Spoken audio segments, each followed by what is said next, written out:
Muriel Devriès, bonjour. Bonjour. Vous êtes la directrice du service culturel de l'Université du Havre. On se voit aujourd'hui pour un nouvel événement qui a été imaginé par le service culturel qui s'appelle Impact, un nouveau festival autour des cultures urbaines. On en parlera dans quelques instants. Est-ce qu'on pourrait, en avant-propos, parler un petit peu des missions du service culturel? Qu'est-ce que le service culturel fait à l'année? Oui, alors bien sûr, on peut en parler. Alors, le service culturel, il est avant tout au service des étudiants de l'université, mais pas que. Il est aussi, au service, bien évidemment, des membres du personnel, mais aussi au service du territoire. Donc on a une action assez large. Alors pour ce qui concerne, les étudiants, on a 3 axes, majeurs, autour desquels s'articulent nos missions. Donc le 1er axe, c'est, autour de la programmation. Donc on propose une programmation avec la bibliothèque universitaire du Havre, qui a plutôt la partie, exposition. Nous, on a plutôt la partie spectacle vivant à la maison, de l'étudiant. Donc on propose une programmation, des spectacles, des concerts et cetera, souvent en partenariat avec, avec nos partenaires, culturels du territoire. Le deuxième axe, on propose des tarifications privilégiées pour nos étudiants, notamment, pour, West Park, par exemple. Par exemple, le billet est à 15 € pour, le billet soirée donc lors de West Park. Donc en fait, nous, on est là pour, faire des compensations tarifaires, donc pour proposer, des tarifs privilégiés, parfois même de la gratuité pour, les spectacles, les expos et cetera qui sont, sur le territoire. Le troisième axe, donc, ce sont les ateliers de pratique artistique, donc qui sont devenus, maintenant des parcours. Donc les étudiants peuvent s'inscrire à ces ateliers de pratique artistique, tout au long de l'année, donc autour, du spectacle vivant, autour de la découverte du patrimoine et du matrimoine, havrais et pas que. Et puis, un parcours aussi, qui est plutôt sur la photographie et sur les arts plastiques, en général. Et Voilà. donc, vous proposez aussi des événements ou des thématiques lors de ces saisons étudiantes.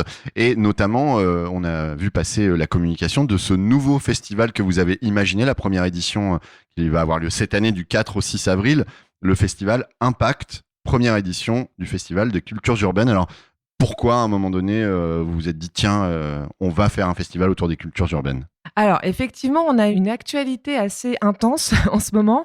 Là, par exemple, juste pour, avant de parler, d'impact, par exemple, en ce moment, on est dans le festival des talents cachés de l'université, donc les TCU. Donc mardi soir, on a une grande soirée, où on a eu une quinzaine de propositions d'étudiants qui sont venus montrer un peu, leur talent et c'était vraiment une très, très belle soirée qui a duré très longtemps, mais c'était vraiment un très grand moment avec eux. On a bientôt donc, c'est demain à 12h30 à la MDE, on a également un concert de Liv et de Caravan Hotel qui sont, des groupes, alors Liv est une artiste solo et Caravan Hotel un groupe qui ont gagné les tremplins Phoenix Normandie, lors des 2 dernières éditions. Donc ils nous font un concert dans la MDE, demain midi. Et puis on a également une partie exposition, pour ceux qui ont des talents plutôt graphiques, plutôt dans le dessin et cetera, également dans la MDE. Donc on clôture le festival des talents cachés de l'université demain et on commence Impact la semaine prochaine Ça à enchaîne. partir de mardi. Donc on enchaîne, on n'a peur de rien, on y va. Alors ce festival, comment est-ce qu'il est venu? Alors en fait, l'idée est venue il y a quand même assez longtemps, c'était pendant le confinement. Avant que je propose ma candidature à la direction du service culturel, j'avais déjà pensé à ce festival. J'en avais parlé avec le président, à l'époque il était candidat et on avait parlé de ce festival et il l'avait inscrit dans son projet, en fait, avant d'être élu, et il a été élu depuis. Donc ce festival, en fait, on s'est posé la question puisqu'on était à un moment quand même un peu critique pour la culture, et aussi pour nos étudiants pendant ces confinements, puisqu'on a bien souffert à l'université, de l'isolement, nous en tant qu'enseignants, mais les étudiants également. Et on se demandait comment, réinvestir un peu les lieux culturels, réinvestir le campus. Donc on a un campus très ouvert aujourd'hui qui a été refait, donc où tout le monde peut venir en fait sur ce campus et profiter un peu des espaces. Et donc la question, vraiment, c'était de savoir comment est-ce qu'on pouvait, capter davantage nos étudiants et les amener vers la culture. Et en fait, il nous a paru vraiment hyper attirant et hyper fédérateur, c'est l'espace public. L'espace public, pour nous, c'est vraiment un espace par excellence, pour, la rencontre, pour l'expression artistique, pour la création. Et donc est venue l'idée, de ce festival de cultures urbaines. Alors aujourd'hui, on a des étudiants qui ont du mal en fait à franchir les portes des structures culturelles, c'est indéniable. Ils sont très habitués à avoir comme médium leur écran, donc on a du mal à les avoir. Et donc là, on enlève cette barrière psychologique. On est dans la rue, alors ce sera sur le campus, pas vraiment dans la rue, mais en tout cas dans un espace public, pour pouvoir faire des propositions de création et de spectacle. Et c'est vrai que quand on parle de cultures urbaines, souvent on a le champ un peu réduit en pensant musiques urbaines, mais là, l'intérêt de ce festival, c'est que vous allez rassembler sur 3 jours consécutifs Oui. un grand nombre de disciplines liées justement à ces arts de rue. Oui, tout à fait. On a vraiment envie de viser le plus large possible. Alors, c'est une première édition, donc on tente des choses. Je pense que voilà, on arrivera de toute façon à avoir les étudiants, puisque là, il n'y a vraiment pas d'effort à faire pour. Voilà, ils vont venir à la rencontre de toute façon sur le campus. C'est vrai qu'on a visé le champ assez large, que ce soit autant du graphe que des danses urbaines. On a vu aussi du côté des pratiques sportives pour le skate, le parcours, la danse aussi, hein, bien évidemment. Et puis, on a eu la chance aussi d'avoir des partenaires culturels qui ont joué le jeu, comme la ville du Havre et le Phare. Alors on va s'intéresser un petit peu au programme puisque le festival débute donc la semaine prochaine, le 4 avril très exactement. Il y a une inauguration, ça commence par une inauguration, on inaugure le festival. Alors, le festival commence, en fait, il va commencer un petit peu avant, mais je pense que les étudiants leur Parce laissent que moi le j'ai le soin de programme regarder. officiel, Mais le d'accord. programme officiel, le lancement est mardi 4 avril à 18h30, donc dans les jardins de l'université. On invite un artiste, donc Scaro, pour l'inauguration du mur. Donc le mur, c'est une association qui porte ce projet et donc il y a des murs un peu partout en France et en Belgique. Donc un mur, en général, est donné, alors par une structure culturelle quelle qu'elle soit, à des artistes pour que ce mur soit complètement consacré à l'art du graphe.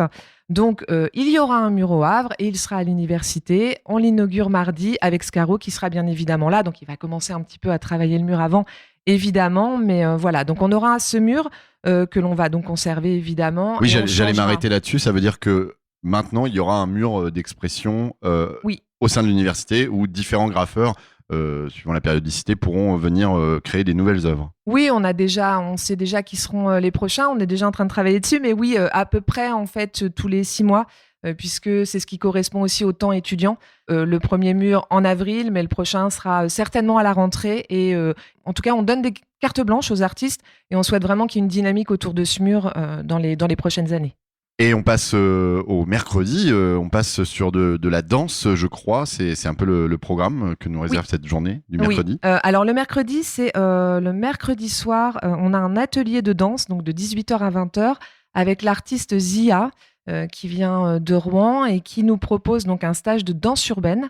Les étudiants, mais quel que soit leur niveau, on peut vraiment ne pas du tout maîtriser la danse, peuvent venir à ce stage pour apprendre quelques pas qui seront dansés lors du temps fort qui aura lieu le jeudi, donc le lendemain. Et le jeudi, et là, effectivement, là, on est sur un gros Oui. programme avec du skate, du parcours. Ça va être, j'imagine, en journée sur le parvis de l'université. Oui. On a aussi un stage vidéo, tiens. Oui, c'est ça. On a un stage vidéo avec Mousse Koulibaly. En fait, Mousse Koulibaly est un ancien danseur qui maintenant propose des choses formidables en termes de vidéos et aussi d'ateliers. Donc, on a eu envie d'inviter Mousse, alors à l'initiative également de la ville du Havre. On travaille avec eux sur ce projet. Donc, Mousse accompagnera un groupe d'étudiants pour filmer tout ce qui sera proposé le jeudi après-midi. Donc, il y aura un after-movie du festival qui sera réalisé et qui sera diffusé un peu plus tard, mais ça, je ne peux pas en dire plus. Et le spectacle, à proprement parler, entre guillemets, mais sur des choses un peu plus spectacle vivant, c'est à partir effectivement de la milieu d'après-midi, fin d'après-midi du jeudi, avec du coup 2 propositions, si je résume, un spectacle de danse et un concert de rap. Oui, c'est ça. On a un spectacle de danse en partenariat avec le Phare, donc le Centre chorégraphique national du Havre. Donc, on a la compagnie de Fouad Boussouf, le directeur du Phare, qui nous propose le spectacle Yes, donc de sa compagnie, la compagnie Masala.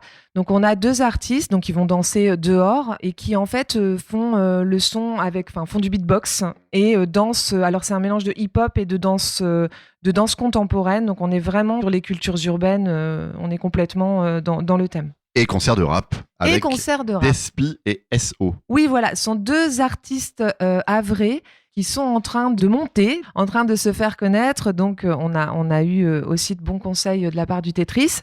Donc, on aura ces 2 artistes qui viendront jouer donc jeudi, toujours. Donc, il y aura une scène sur le parvis de l'université, donc à 16h30. Eh ben, je crois qu'on a fait le tour à peu près du programme. Ouais. C'est dense déjà pour une première édition. Ouais, quand même. Je rappelle que le Festival Impact, donc pour le public, c'est du mardi 4 au jeudi 6 avril. C'est pas exclusivement réservé aux étudiants. Alors pour les ateliers, on les oui. réserve évidemment aux étudiants. Après, on ouvre à tous les étudiants du Havre, en fait. Pas seulement aux étudiants de l'université. On a envie de faire quelque chose de plutôt fédérateur. Après, pour le reste, effectivement, je vous ai dit, le campus est ouvert. Donc tout le monde peut venir voir ce qui est proposé. Et je voudrais juste ajouter, pour ne pas les oublier, pour le skate, c'est l'association Ultra Skate Club. Ultra Skate Club, On les embrasse. effectivement.